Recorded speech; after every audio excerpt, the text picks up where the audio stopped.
Why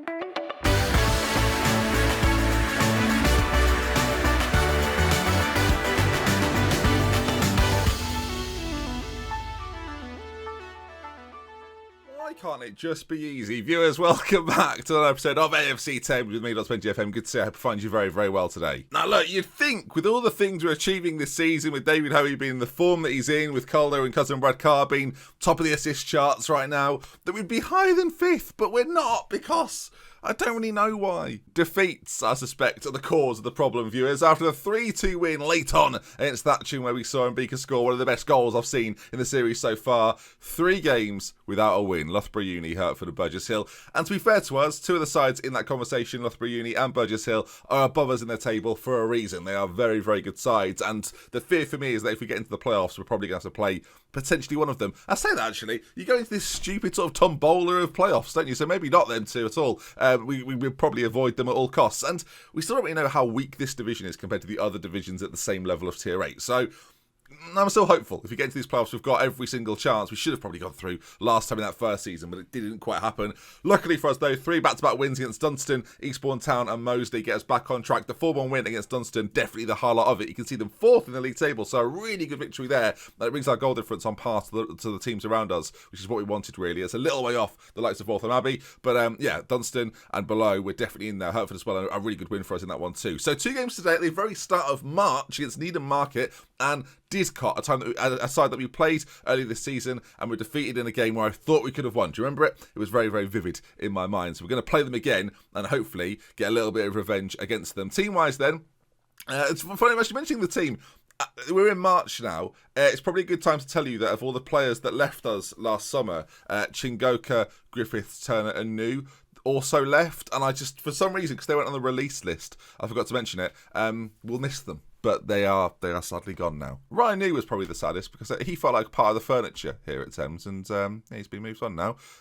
He's had 2 teams this year, so it's going well for him. 6.43 at Grantham Town, not great. And as far as we're concerned, I've been keeping a very, very similar 11, if evidenced by the fact that they are all sharp to play, whereas nobody else necessarily is. But yeah, I think the way that we've built the team this year, it's been made to play in this style, and I think, considering what I did last year, I'm not going to change it now. I say not change it now. I've made one subtle difference, and we've won 3 games since doing it.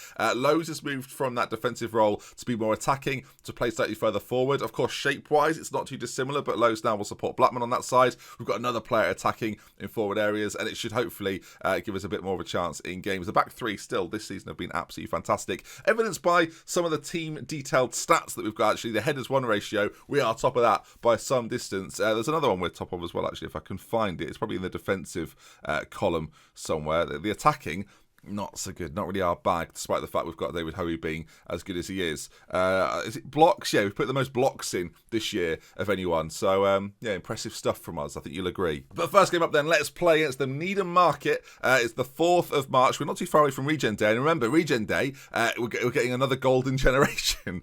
Golden generation. I say a golden generation. Now, there's a chance. It happened at Salford once. We got one player 6 years ago at a youth intake called Peter Phillips that was fantastic. If we get anyone similar to him, a Dorian Heiser level regen for those long-term viewers of the channel, that would be fantastic. That's what, of course, what we're hoping for. Whether that happens or not, I don't know. Apparently one good young English central midfielder from London who has caught the eye. Why he's at us and not Arsenal, Chelsea, etc., I don't know, but we'll be happy with the purchase. I say purchase, just the intake. If we get a good one, that may, as I say, happen today.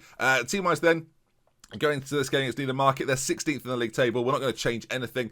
Bailey, Dennis, Holmes, Williams. We've got Bourne, which I think you just say Bourne now, I've realised, but it does look confusing. Blackman, Lowe's, Cousin Brad Carr, and Beaker behind Hoey and Calder on that right-hand side, who's been putting in a really good shift this season in a position which I don't think he's entirely familiar with. That's a really interesting role. Like I've thought about it loads. If we play this system throughout the tiers and throughout the divisions, I think I mentioned it last episode, then if we stick with this system, buying players to suit that as we go up up through the divisions will be really interesting. So we'll have very defined positions. Of course, this system is probably going to change before we get to sort of like League 2, League 1 levels. But yeah, exciting for now at least. Right, let's get into this. Submit the team. We need a win. So let's hope we can get it in this first game against Needham Market. This will actually be 4 in a row if we win this. So statistically, I don't know if we've ever done that. So this is probably unlikely. Right, it's a home game. It's a game we should be winning. We've got the square pitch on our side. As there you are. I love seeing you all in the crowd. I picture you at home being there, watching these games in the crowd. I love it. It's really quite exciting for me. Right, 0-0, traditional start, and let's see if it goes from there. Getting into the playoffs, of course, the priority this season. Let's not pretend the automatic spot isn't completely out of our reach. Is it, viewers? I don't think so.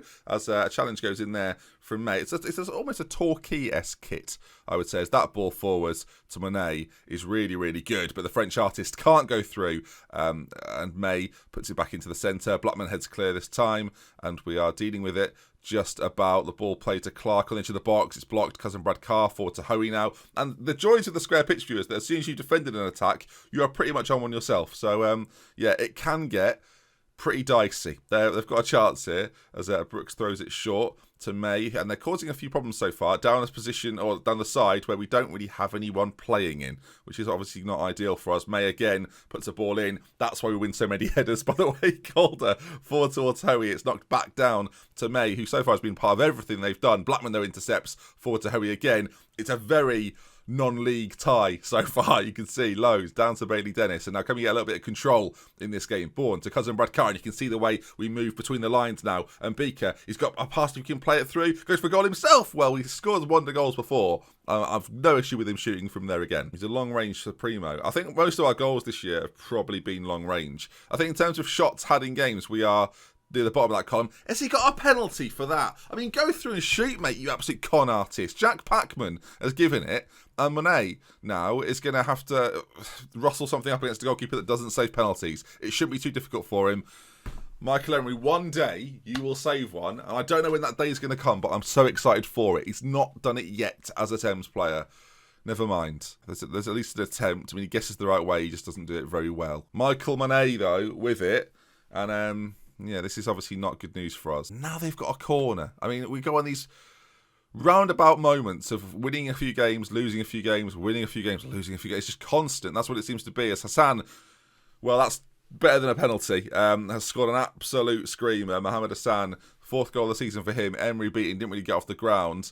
And now we sit here 2-0 down at home against the side we should be beating. It's not ideal. I'm going to go attacking for the rest of the game. We're going to go hell for leather, viewers, if that's what it takes. We need to try and create more chances. It's not been the case so far. 2-0, a pretty despondent performance by all accounts. And need a market with that penalty, especially of be given the driving seat. I'm not angry, I'm just disappointed. It's a fantastic thing to say. And as a parent, I'm going to say that plenty, I think. I'm not angry, I'm just disappointed. Which is worse, isn't it? It's always worse when you say that. You know, if I just swore at them, they'd have gone, oh, I'm not bothered. But to sound disappointed, that should invoke a response, I'm hoping. As a little bit of possession for the boys, as that's chipped forward by Cousin Brad Carr. It's not particularly good. It's cleared away. And Holmes, though, puts it back across the other side. They're going to launch it forward, are they? Win that header, Bailey Dennis. That's what he does best. Lowe's now in a more attacking position to pick this up. On his debut in that new position, he scored an absolute screamer in the first win of that 3 run we had. And, yeah, hopefully he can bag a few more as Walthamstow Abbey are dropping a spot to Dunstan, who have risen a little bit. That said, we still need goals. We're 2-0 down, and we might have to do a change of sorts. Gio Craig might be the option for Calder as we move him slightly more in field. The ball played forward, and Beaker's on it. Forward it goes towards nobody. Right, we're going to make that change now, actually. I'm not going to wait to do it. Calder's going to come off then. Gio Craig's going to come on as a striker. He's going to be a sort of a advanced forward up on that side. It's not too dissimilar from what we're playing, but of course it gives us more options in an attacking sense. Getting crosses into Hoey with a player like Gio Craig is something we've done before when they were a duo. So maybe it could happen when they play in this fashion as well, as that is a little bit risky. Emery does very well to keep it in. And will he be able to launch this forward? He does so towards Hoey. It bounces. Hoey's in behind now. Emery to Hoey.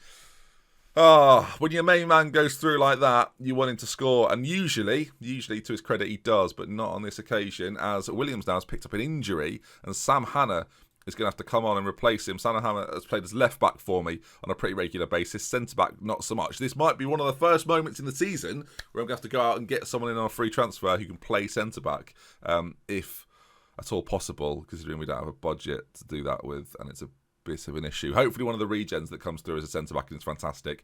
Clark on this left-hand side. We have to put a stop to this. We do. Holmes, brilliant on that side. Clears the ball forward. And Gio Craig now racing forward. He's got Hoey to his left-hand side, but he's going alone. Gio Craig, big chance. We've had two now. We've had two chances that I think we should have scored both. And I'll tell you what, we're playing Didcot later on, a side that we should have scored again. A side that we should have beaten, and it was just one of those games we sort of wrote off a little bit. This feels very, very similar to that. In a very even game, they've taken their chances. We haven't taken ours so far. I think we're going to make another change. I'm going to go even more attacking, I think. Bringing on the set-piece abilities of Andy Tannoy, moving another central midfielder forward.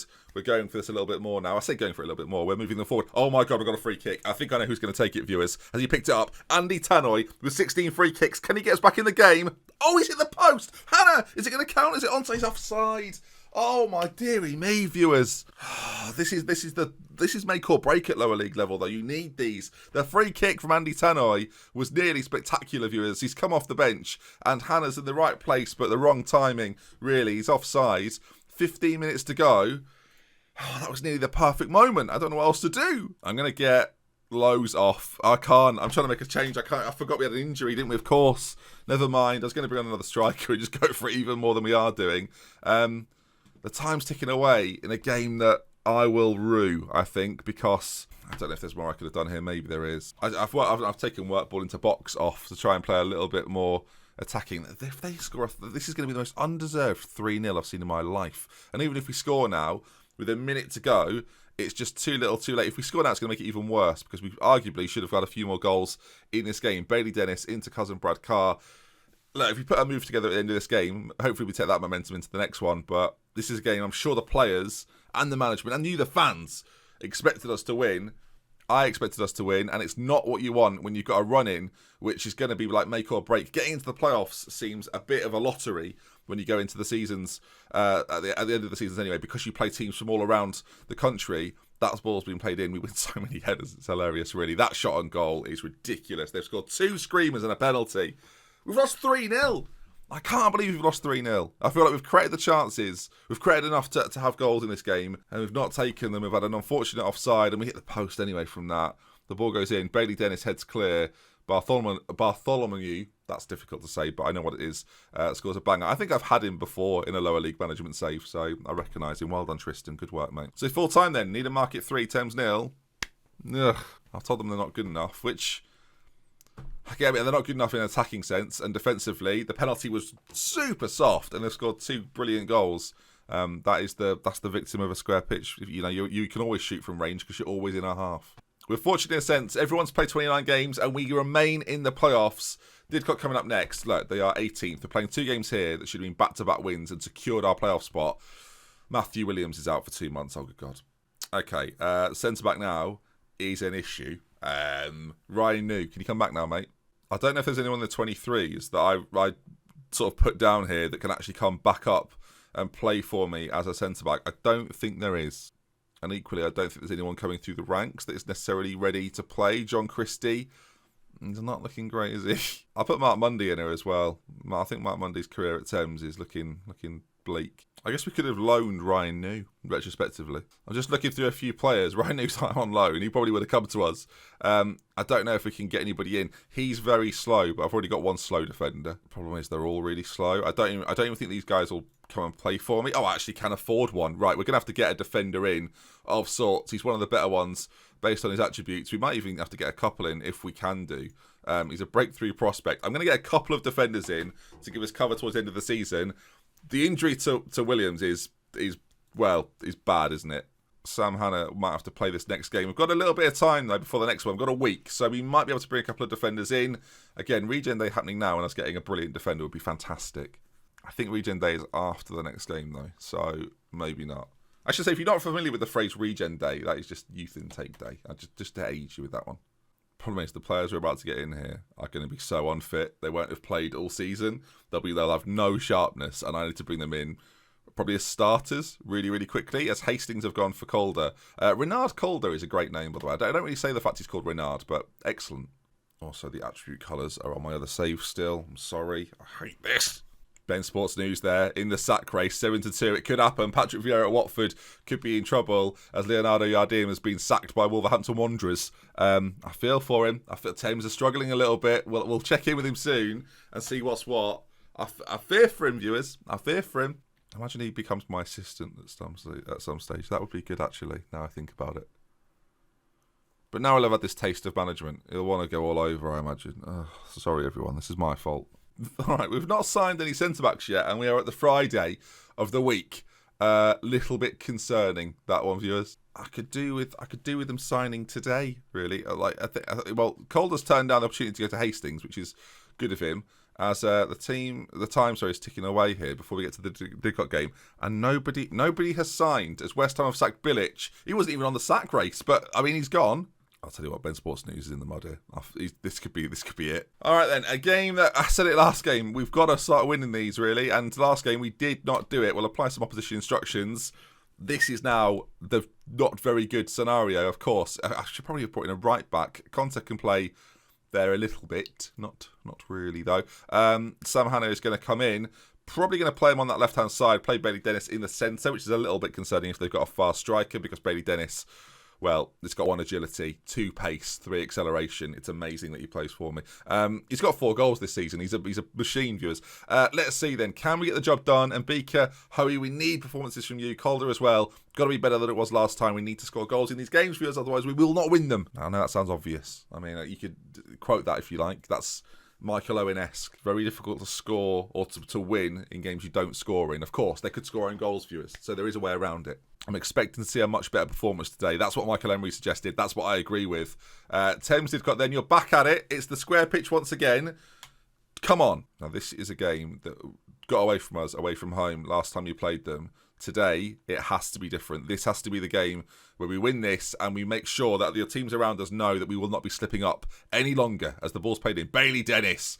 I mean, his agility there was on show for all to see as Hoey's hold-up play, very good. And Beaker's made the run. He's got a big chance, and I've seen him score here many, many times, and he's done it again. That's a position that if you get him in, he's very, very clinical. Thames 1, Didcot 0. That's the start we needed last game, and we didn't get it. Free kick, though, to Didcot. We've got to defend it well, and he does brilliantly. And he could set us on an attack here. If he plays the ball forward relatively quickly, he's having a look. I think he may have seen Hoey in the distance. He goes for it. I mean, and Beaker's going to get on that. What a ball from Michael Emery. This is the wonders of the square pitch, viewers. And Beaker, you've just scored. You just do the same thing again. Should have scored. Should have been a goal. Hasn't happened. But 10 minutes in, we've had 2 big chances. Scored one of them. So, I mean, happy about that, obviously. Didcot, ball in again. Holmes gets it clear. So, yeah, honestly, the amount of crosses that get put in against us, because they've got time out wide, they put crosses in all the time. And because I've got 3 centre-backs, we win the header the majority of the time, as the stats sort of suggest, as a little bit of play from them at the back here. Played forward. We don't win the header. Michael Emery's going to get on that, though. And we know what he's going to try and do. He's going to try and look for Hoey, look for Mbika, and they're going to try and get the end of this. And teams don't necessarily expect it. The ball over the top, and Beaker's going to get there. It's what a strategy this is. And Beaker, he scores.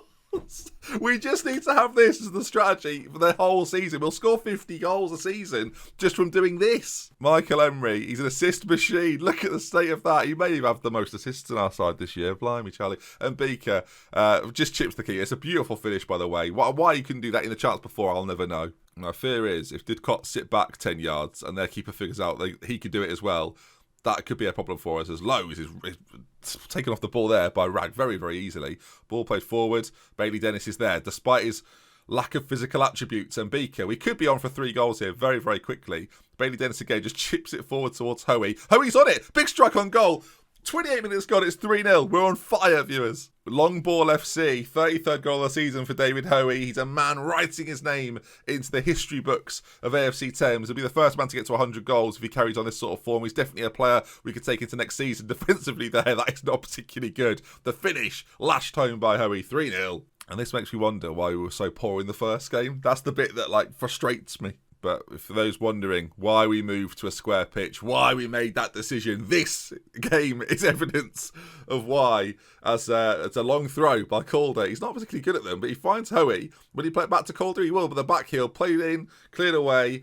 And we have to be careful now. We don't want to do anything stupid. We don't want to lose goals willy-nilly. As 49 minutes ticks over on the clock as the ball goes to the back post. And Michael Emery was quite calm. I was not. 3-0. Looking good. I mean, look, this is the sort of result you need. And, well, if we'd have won that last game, we'd have been right in the playoffs. No risk of falling out, as it is right now, with the games we've got to come at the end of the season. Of course, next episode will probably be like the end of season. Will we finish in the playoffs? Will we finish in the playoffs conversation? Because this game right now is looking pretty comfortable. But again, it sums it up. We lost the first one. Looks like we're going to win this one with 12 minutes to go. Don't mess this up now. Michael Emery, ball played forward to Calder, flicked on to Mbika, runners all over the place. Lowe's is in that more attacking role. Should have scored. Could have had 5 or 6 today. That's the truth of it. If they now create something out of our missed chance, Holmes' clearance is not a clearance. I shouldn't have called it a clearance, viewers. They're in. Ball played across. Michael Emery? Is that Gordon Banks or Michael Emery? I can't quite tell. Flipping hell, I can't believe what he's just done. Amazing save from Michael Emery. Mike Emery, unbelievable. I take back everything I said in that previous game. The agility of something agile. It could be in. Michael Emery's going to have to be at his best again. The ball goes across. We can't hold that one out. That's the perils of a square pitch. Sometimes they will just get chances out of nothing. But based on the goals we've scored, we are more used to this environment. So we know what's what. What we really need to do here is let them shoot, get the ball, have another go. Lowe's, though, as he's forward again. Back it goes towards cousin Brad Carr. Oh, my word. The chat. He had to run. That was definitely quicker than 2 pace. Come on, Bailey Dennis deserves credit there. Holmes plays it forward to nobody. The keeper's going to get there. Oh, no. God, these are the most dangerous moments as a Thames manager, as Bailey Dennis. He's so good aerially. Oh, look, he's like a brick wall, viewers. He can't run, but look at what he does from back there. Then Beaker now. He's got men ahead of him. Finds Lowe's into Hoey. Can we get another goal before the game is done? I mean, that would have been spectacular. Calder went for it. 85 minutes on the clock. 3-1 as it stands. And we are looking very, very good for the victories. The time is ticking away beautifully, viewers. This is what we wanted. Really, really good win this. I think it's the side we should be beating, but there's no easy games in this division, as the Needham Market result proved. That's what we're talking about, though. Well done, boys. Good win. Not disappointed or angry this time around, as I'm sure the social feed will be loving that, viewers. Loving it. Decent result. Decent match. On to the next one now. Elsie's not messing about. She knows what's what. Imagine thinking there are better players out there than Mbika, says George. Having the best time of his life, viewers. I've seen Mbika have better games. That's how silly all of this is. Well, that's how good he is. Jimmy Kelly, we'll round off with him. AFC Thames were absolutely superb today. Fantastic performances all over the pitch, but Mbika just edges it for my player of the match. Lovely to read. Lovely to see. Bailey Dennis deserves credit, in my opinion. What a performance. Now, look, Regen Day has not happened. I'm not going to end the video without showing you the new intake. So, when I get to it, I will show you it live and react to it live, and I'm looking forward to it. It might be this week here, so that's why I'm saying it. And not only that, Will Moses joins, as does Victor Milton, as we send the club into even more debt with 2 very, very basic centre-backs. Centre-backs we probably need, though. I don't think Sam Hannah is necessarily the guy for us. What I like is I've signed 2 centre-backs. Only one of them apparently is good enough for the first team, so that's comforting. Will Moses, come on, mate. Oh, dear God, Mbika just got a goal bonus. We can't afford it. All right, I just skipped it for no reason. There's the intake then. A couple of decent players, one of which actually is a centre-back. And we were told there was a good central midfielder coming through. I don't know if that means Jerry Palmer-Bath. Jarelli Plummer is what a superb name. 5'9", 15-year-old centre-back. You've got Jerry Palmer-Bath there, who has got decent tackling, decent bravery, central midfielder. Again, because I've got the attributes. Let's put the attributes on what they should look like. Hang on. So for this level, I have 12, 10, 8, like that. So it's a little bit different. You'll see suddenly, he'll look a much better player from nowhere, viewers, it'll feel like. As let's take a look at him. How good is he right now? Not that much better, to be honest. A little bit more green in there. And then Dean Fleming in goal. Ooh, Dean Fleming. His reflexes. No, I was so hopeful. He's already 6'1" at the age of 15, which is quite impressive. But, yeah, I mean, might be quite good. Might be a contender to Michael Emery in the future. It's a good job we signed 15 goalkeepers this season, wasn't it? As Jed Curtis, the best centre-back option we've got from Ireland, probably won't be getting a start. We get players from all around the world. Trinidad and Tobago, Sweden, Irish, Portugal, New Zealand, and 2 from Australia. How have they got here? I love it. I guess that's the perks of being a manager in London, right? You just get a multicultural team from nowhere that become homegrown straight away. Beautiful stuff. Right then, and that's going to conclude today's episode. If you've enjoyed it, please do drop a like on it. If you want to see a little bit more, make sure you subscribe for the next episode, which will be with you tomorrow. We'll have with Canon from DoctorBenjyFM. Until next time, I'll see you again very, very soon. Goodbye. Love this. Lovely time, viewers. Lovely time.